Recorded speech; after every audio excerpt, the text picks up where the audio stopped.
Welcome to Positive Recovery MD. If you're listening, chances are you want to create happiness around you and thrive in your life. We're glad you're here and you've come to the right place. This podcast will inspire and motivate you to not merely survive your recovery journey. We'll give you the tools to build or strengthen your foundation to thrive and flourish in your life.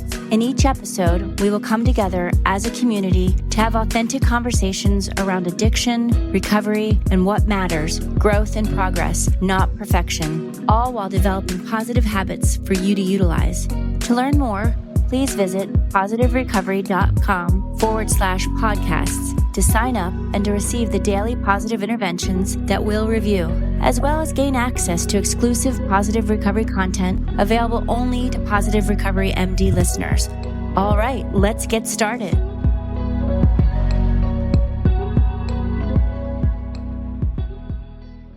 Welcome, ladies and gentlemen, boys and girls, to Positive Recovery MD's podcast. I'm your host, Dr. Jason Powers, and in this podcast, we talk about things related to well-being and recovery. And we have a guest today who is very special.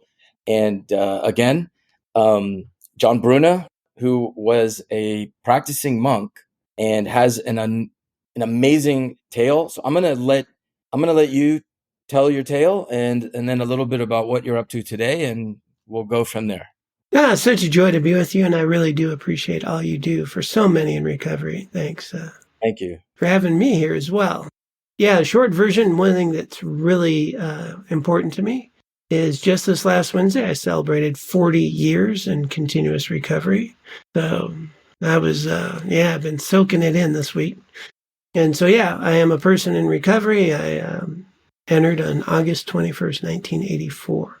And journey of recovery has been quite amazing. I mean, I'm your full-on addict in recovery. I had 4 older brothers, all heroin addicts, mom raising 9 kids, bullets being, shot in the house, boosting liquor at the liquor store at 10, learning how to survive, all the things that kind of check the boxes, and never really having any skill levels in terms of our emotions. It was all about survival and disassociation.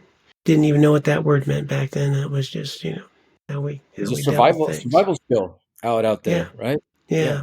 And, but had enough, one of the key sort of stories to understand, I guess, who I am is I had lost my daughter due to my using when she was 10 months old. They had to take her and the kids and hide from me. That wasn't my bottom. But I would find recovery. I would get that chance to change my life and get to meetings and learn how to live. And when I got a little bit of recovery, I thought, well, I want to find my daughter. And an old timer basically let me know that's not how it works. Just because you change your life doesn't mean you get her back. You lost that privilege. But what you do have control over is if she's ever put back in your life, you can be a father worth finding. And that was something I hung on to. I thought the very least I could do for her if I was ever given that opportunity was to become a father worth finding. And that guided my life for quite a few years. I mean, I was a guy who went from being an auto mechanic to learning how to work with adolescents in treatment to going to UCLA back in the early 90s. I got my CADAC, my Certified Alcohol and Drug Abuse Counselor in 91, to essentially running an 80-resident adolescent facility. And it was in that journey that finally I would find my daughter, and the best day of my life was opening a door with this little girl who's 8.5 in her best dress, ready to meet her dad. And she just hugged me immediately and never let go. And I got a chance to be a dad. I've raised her since then. She has a younger sister, became my other daughter. And one of the great gifts of my recovery is that my daughters and grandchildren are squares, man. Like soccer moms, PTA, don't use, have good husbands, and have a life which is a totally different generation from what I grew up in. Yeah. And that story, led me ultimately to becoming a high school teacher, teaching at North Long Beach, Compton, and then a Buddhist monk. So I spent a bunch of years as a Buddhist monk, and 2012 came out of monastic life and tried to be of service. And that's how Mindfulness in Recovery, which is the institute I run, the programs that we facilitate. Mindfulness in Recovery is basically a set of skills that help people use their tools of recovery, whatever their path, whatever their pathway to recovery is. Our goal is to help people develop the skills to be the person they want to be, engage in a life that they find meaningful, and discover, that they're of value and have a lot to offer the world. Do you have meetings that people can attend if they aren't in your city, or how does that work? So mostly online meetings, mindfulness recovery meetings. Just go to mirmeetings.com, and there's online meetings every day. There's some physical meetings in certain areas, but one of the really strong ones is a morning meeting that people join from all over the country. What time? Well, you're in Central Time, right? Yeah. So that would be 8 a.m. Central Time. Oh, okay. And so it's for 1 hour. There's a book study of the guidebook on Saturdays, run out of New York on Saturdays. And so there's evening meetings, morning meetings. The morning one's a good way to start the day. It's a pretty solid group. That's really cool. I'm going to check it out. So talk about, so you're a dude in recovery and you're starting to get your life back together, and then you decide to become a monk. Don't gloss over that.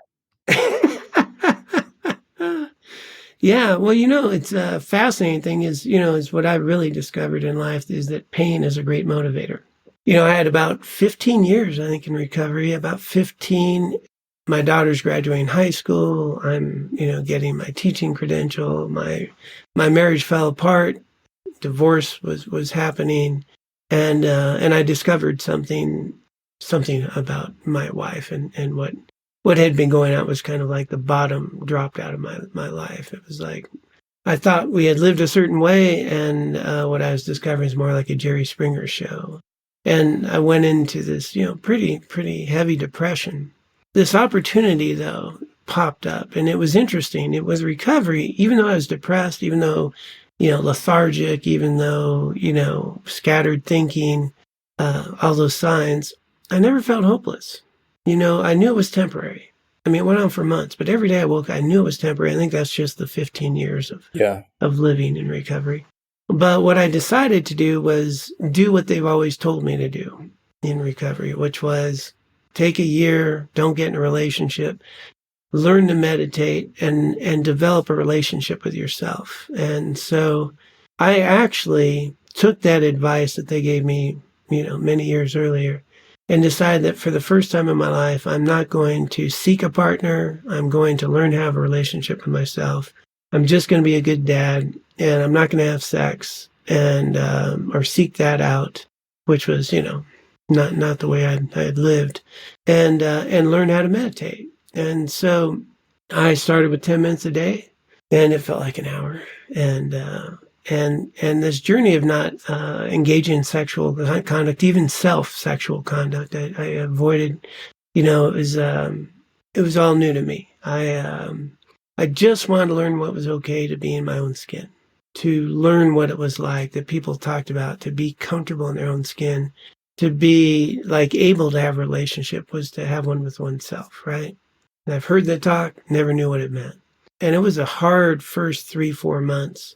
But what happened, though, through meditation and by trying to just be in alignment with my values, be a good dad, focus on human beings, not getting a date, or whatever that was, I actually started to develop intimate relationships with human beings.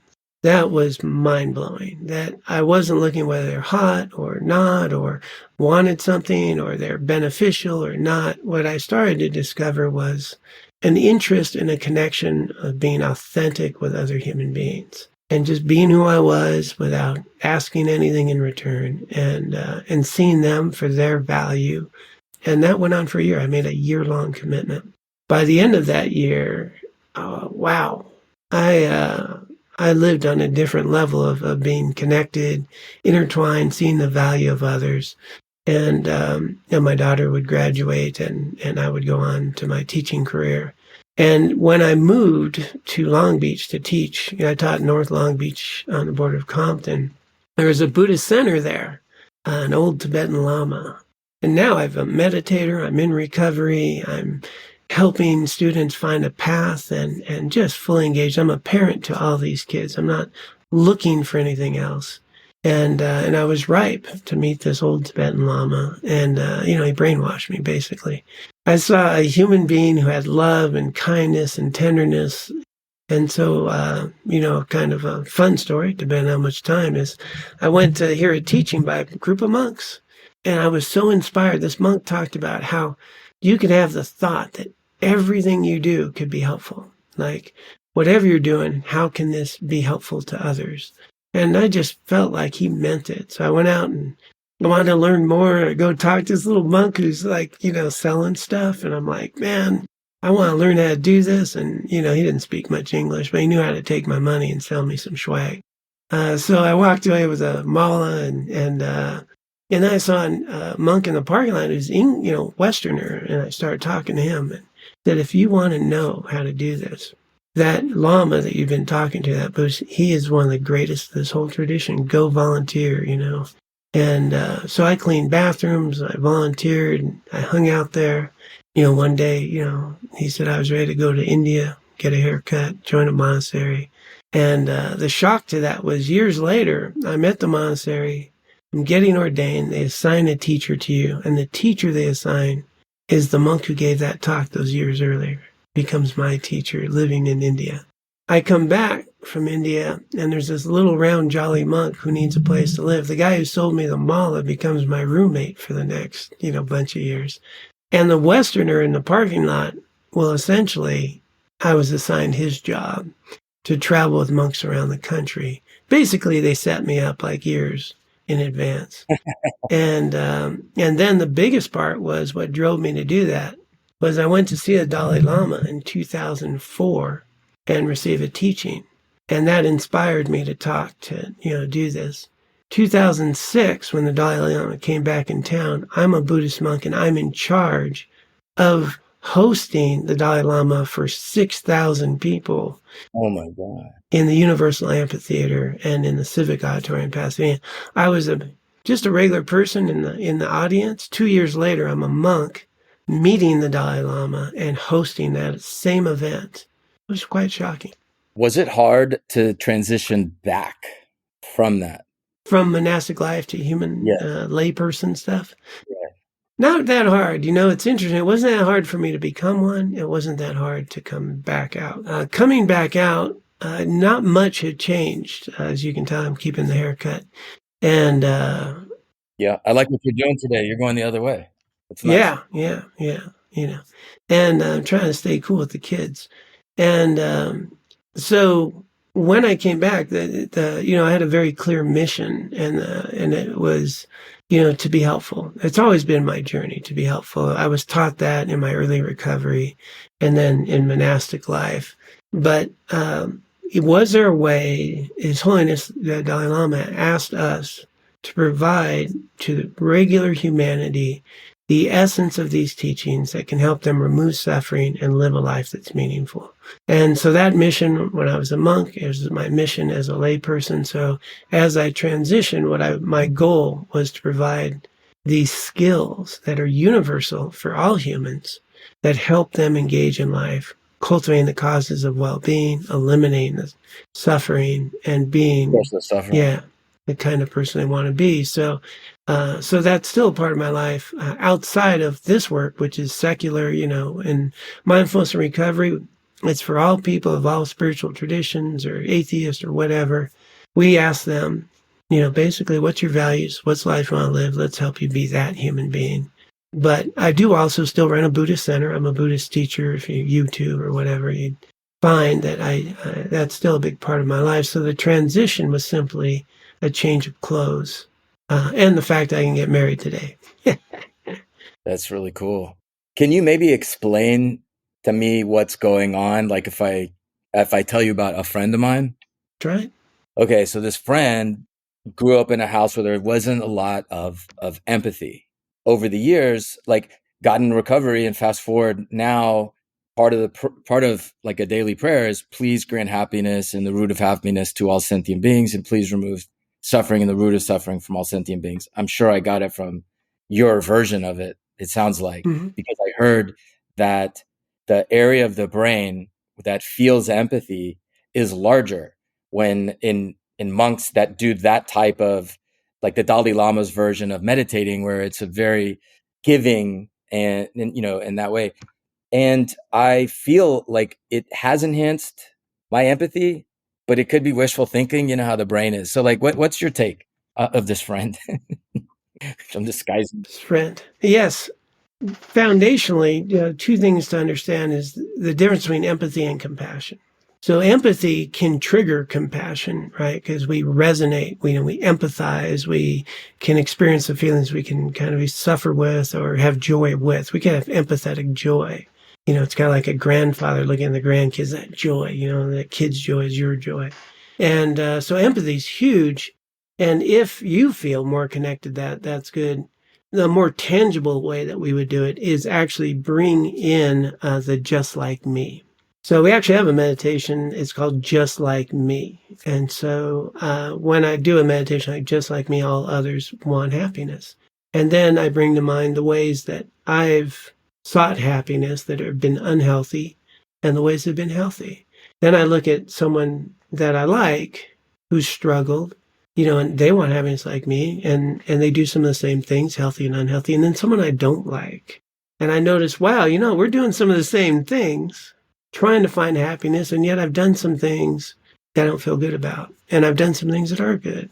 So is he or she. And anyway, this Just Like Me goes all the way down through this process of just like me, all others want happiness, just like me, all others want to avoid suffering, just like me. And here's where it really gets deep. All others have known hardship, sadness, and despair.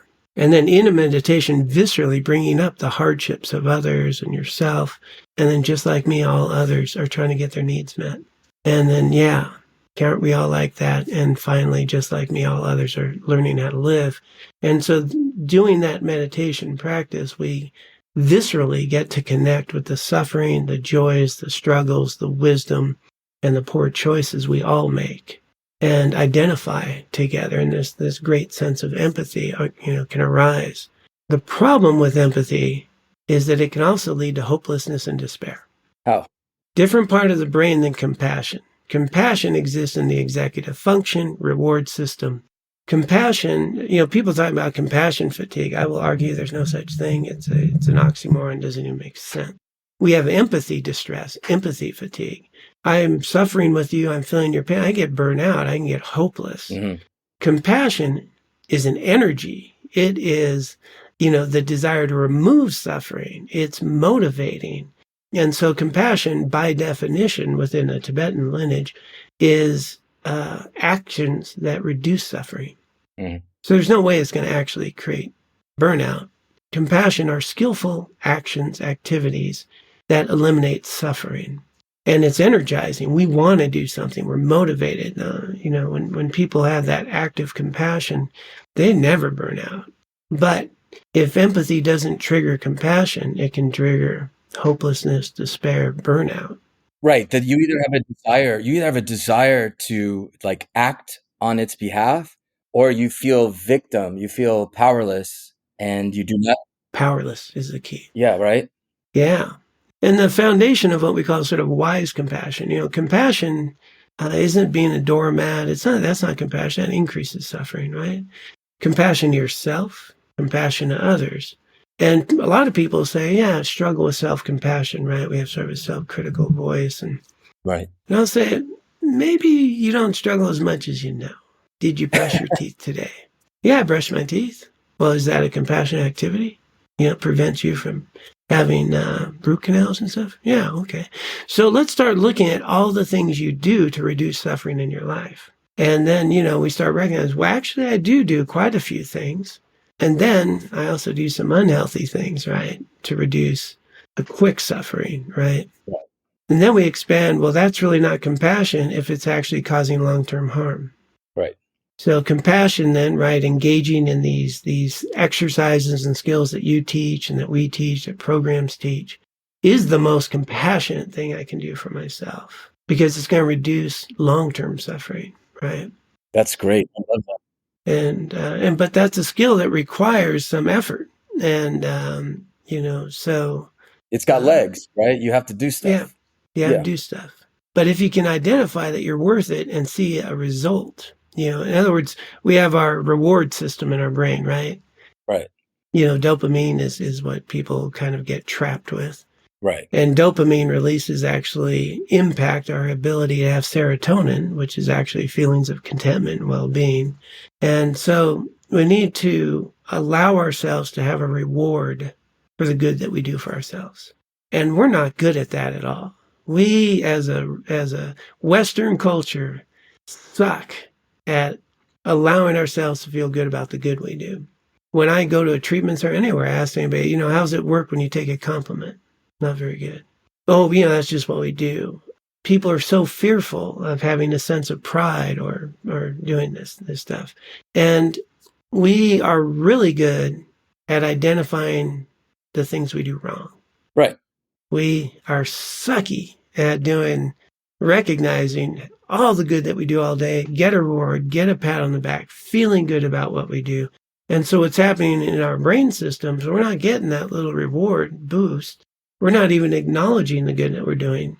But boy, we make one mistake and we're taking a baseball bat to ourselves. Well, Albert Einstein was teaching math to like a class of third graders or whatever, and he wrote 10 problems on the board, 9 times 1, 9 times 2, 9 times 3, 9.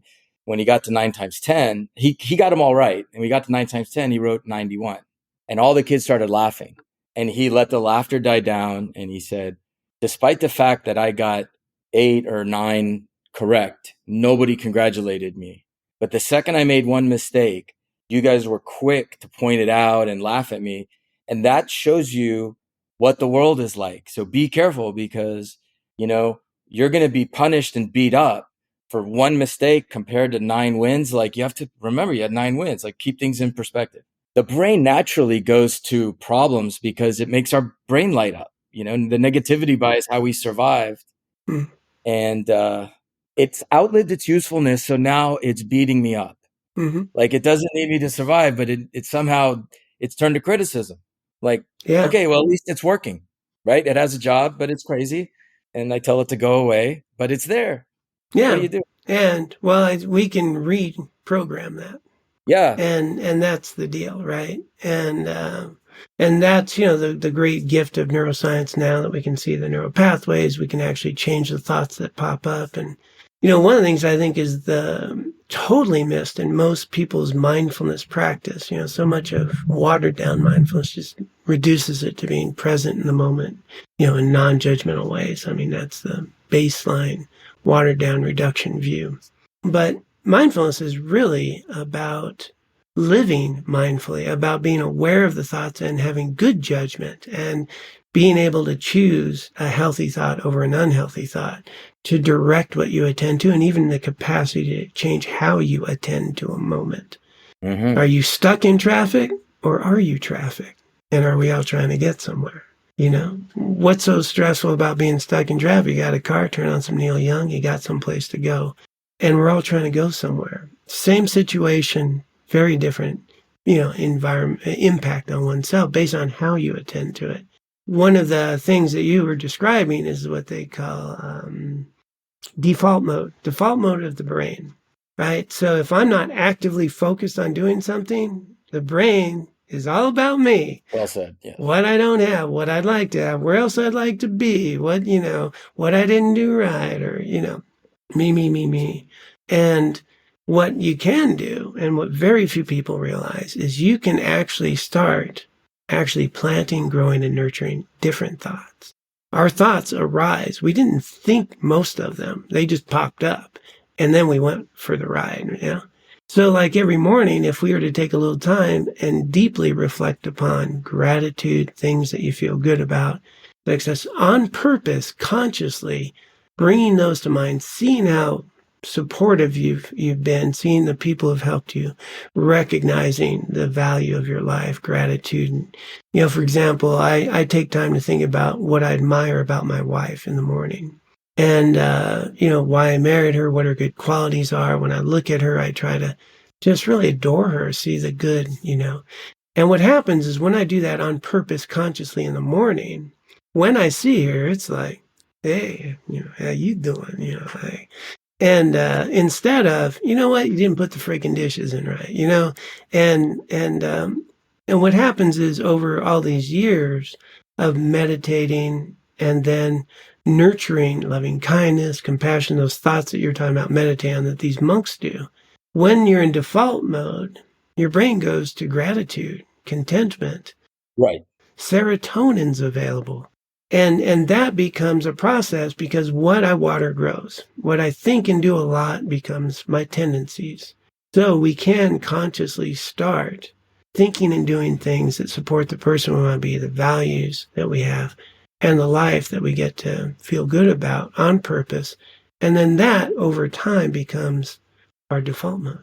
Yeah, absolutely. I mean, that's well said. That was perfect. I love that. I'm gonna borrow it because that's, pointing out I guess the brain foibles is one thing.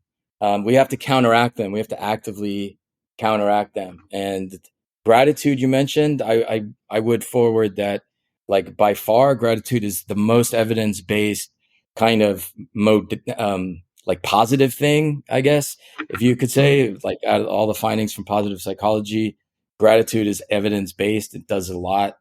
And my understanding is that we have a limited bandwidth of attention. So, like, what we attend to is in our control. Right now, thoughts come up, but what you attend to is sort of in your control. And if you're actively thinking about you and what's wrong with you, and like I'm stuck in traffic, and this is a word, there's not much room for things that reset your default but make you feel better also in the short term.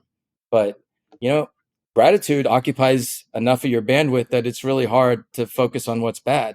Now, you can overdo it. Let me hear you saying, because I think I would find that hard. I was going to say, at least for doing a gratitude journal, the interval of once a week was optimal. And they think it has something to do with like hedonic adaptation, just in terms of if you're doing the same thing over and over and over and over, it kind of like fades in the background type of thing. Mm-hmm.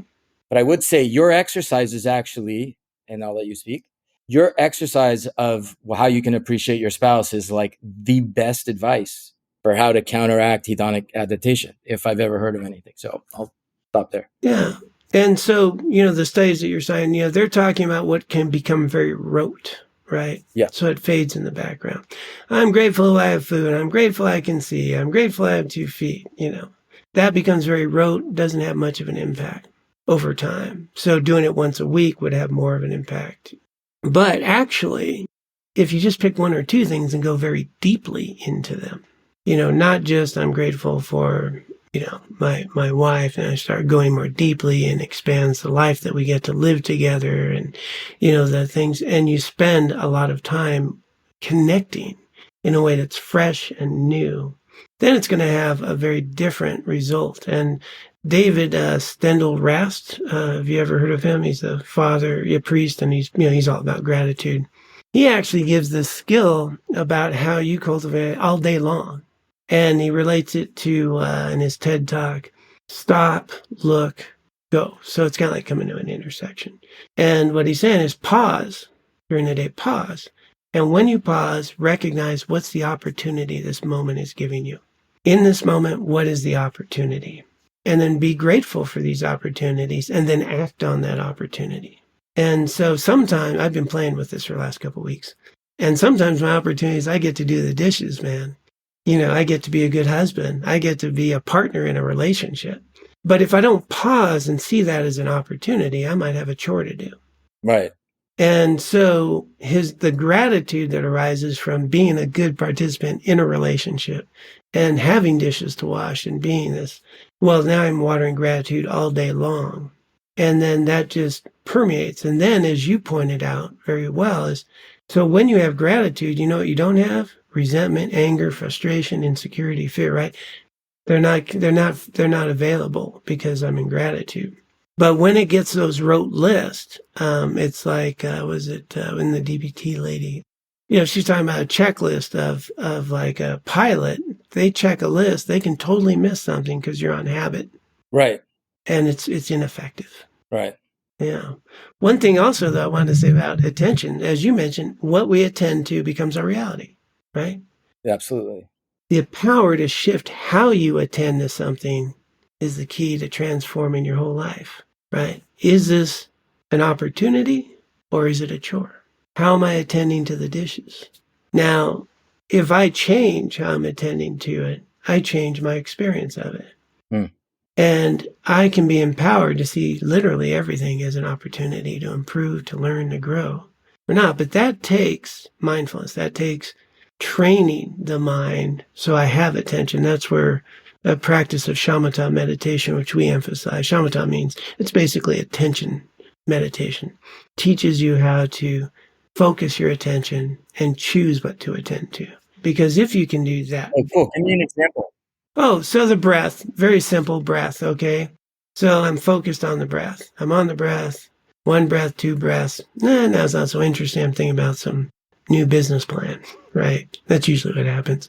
And so what this does, if I'm focused on the breath, 1 breath, 2 breaths, I notice my mind has wandered. The moment you notice you had wandered, you just became mindful. You know where your mind is. Now you have power. Now we're back to, the power of choice. I know where my mind is. Now I can make a choice. I'm going to come back to the breath. Let go of the thoughts. 1 breath, 2 breaths, 3 breaths. Now, actually, I'm thinking about triple cherry pie. Not sure why call it triple cherry. Was 3 cherries or what, but it's pretty good. But anyway, you catch yourself thinking about that. As soon as you notice, you just became mindful. I know where my mind is. Now I have choice. Right? So Viktor Frankl, between stimulus and reaction is power. I don't have a choice. Now I'm taking a choice and I'm bringing my attention back to the breath. And so many people, when they meditate this way, they think they're screwing up because their mind's wandering all day. And they're not realizing what they're actually doing is developing a muscle the more you can stay on the breath. And they're becoming more mindful. And here's the scary part. You'll never remember leaving the breath. Yeah. And then at some point, you notice your mind. In between that is unawareness. Which is where we live. When we're in unawareness, we have no choice. So what this practice does is it reduces the time of unawareness and gives you more choice. And only when you're mindful do you have the choice to choose to attend to something differently. So it's not always that I'm on the breath the whole time. You might or you might not. That's nice. But what you want to do is reduce unawareness time. So you're mindful more often and you have more choice. And so in a short meditation, you might catch your mind wander 1,000 times, but you had 1,000 mindful moments. Right. That's great. That's so great. Yeah. I mean, one of the big problems with, as we help people, we treat people, we work on ourselves. I had a mindless moment today. I was fixing the washing machine. I was putting a stator in. All you need is YouTube, few tools, you can become a washing machine expert. So, I took it all apart, putting it all back together, and, I'm getting it, and I put this hub back on, and I realized, I don't know, I can't remember tightening those inner bolts, because I had this news on. And I'm like, did I tighten them? Did I not? And I couldn't remember. So I took it back apart, and sure enough, I only finger tightened them. And so now I snug them up, get it on, put it all back, right? And so it's just so obvious that even doing something like that, someone like myself who meditates a lot, can totally be mindless in a moment. And think about how much of our life we're that way. As much as we're allowed to let it happen is the answer. Yeah. The brain will take as much autopilot as you give it. Yeah, and right? It's used to running our lives. Yep. Right? Not me. I would like to be attentive. My mind's And so I did have that clarity to I actually knew that I couldn't know. Like I didn't remember. It wasn't like I forgot. I was like, no, I don't remember. So, but when we think about the mind running our lives and us not having any choice, that mind, when you're meditating, it's going to tempt you. It's going to say, here's some delicious thoughts, John. Hey, John, you've been wondering about this. How about that? And so that's kind of what happens. I've noticed, I kind of think of my mind as this maniac 16-year-old who just wants pleasure, and most of his ideas would get me in prison, but he's willing to convince me it's worth it. And, like if I listen to that, total different journey. So I'm meditating and, I'm good. And, mind's what about this, what about that? What I tell people early on is if you're doing this practice, that mind will try to seduce you because it's you. It does not like not being in control, right? And so even if you get good, you start ignoring it, you know what it'll do? It'll say, hey, how about that itch in your ear, huh? Your ear's itching. How you feel? Hey, your knee, you got that pain in your knee? How's that? And then all of a sudden when the bell goes off at the end, the itch is gone, the knee pain's gone, the mind's back. Hey, baby, we're done with that meditation nonsense. What's with the cherry pie? What were we talking? And, so I teach people, like, just be aware that we're not fighting the mind. Let the mind do what it wants. We're just going to attend to the breath. And what happens is over time, the mind settles down and it becomes a friend, not a battle. But if I try to fight it, I'm going to lose that 16-year-old maniac. Yeah. And, yeah, sometimes got a busy mind. All right. Well said, John. Thank you so much for imparting, like the way you felt, the way you were describing one of your teachers. Like, I can't be alone. I know there's going to be other listeners that have the same feeling. Thank you so much for generously being here for us. I appreciate it. Yeah, always a joy, and I hope we get some time in person, have a little time together when I get down to Texas sometime. And one more time, just what's the website again? If people wanted, information on mindfulness and recovery. Yeah, it would literally be mindfulnessandrecovery.com. And meetings, courses, retreats, all that stuff. And again, all about helping you be a person you want to be and using treatment modalities that work for you.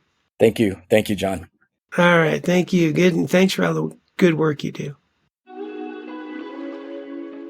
So thank you guys for joining us. I feel like at the end, I got a really good dose of how to shore up my meditation practice and the benefits of gratitude. And most importantly, I think John unpacks empathy and compassion in a way that's motivating, and it sort of redefines compassion in this like positive energy, which I love. And don't forget to check out his resources if you want to live fully. It's mindfulnessandrecovery.com. Until next time, guys, be good to yourselves and others. This is not a dress rehearsal. Thank you for listening to this episode of Positive Recovery MD. Don't forget to visit positiverecovery.com/podcast to sign up to get your daily positive interventions sent straight to your inbox. Be sure to subscribe to Positive Recovery MD on Apple Podcasts or wherever you listen to your podcasts to receive an automatic download when a new episode drops. And as always, if you or someone you know needs help, visit positiverecovery.com or call 877-4-SOBRIETY. That's 877-476-2743. Our why is simple. We care. We are here to help.